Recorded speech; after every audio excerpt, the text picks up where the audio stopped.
Hey, good morning, everybody. We're taking a look at 2 Samuel 17 today. We see the first portion, actually touches 16, is the advice of Ahithophel.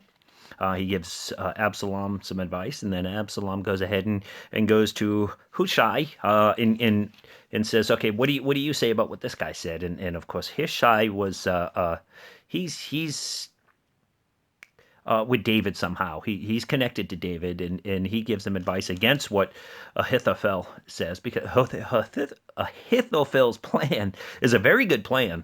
And it would have, I believe, it would have destroyed David, and it would have given the kingdom over easily to Absalom. But Hushai, who is connected to David, says, "No, no, no, no, no, no, no! Don't do that. Do this." And then, of course, if you remember back in chapter 15, we see Zadok and Abiathar.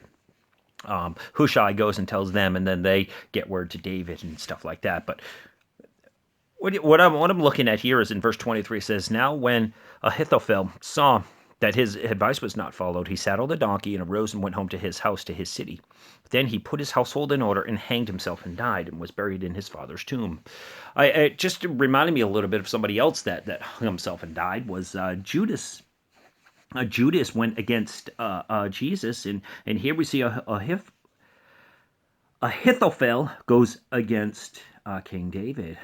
So we see that there is a pattern in the kingdom of God, that those who come against you, you are God's anointed in whatever God chooses for you, and when you walk in that, those who come against you, God will deal with them.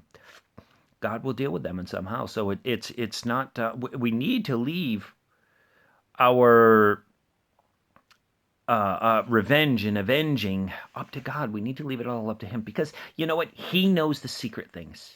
He knows what's in a man's heart and in a man's mind, and He knows how to deal with it. And it's also another look for us. With people in authority over us. We talk about it often that you know what? We're there to help those people in authority, not to hurt them. And you see here, we see two instances with Ahithophel, Judas Iscariot. Judas, they go against God's anointed, and look what happens to them. So it's just a trend that I noticed. So guys, I hope you have a super day. I love you all.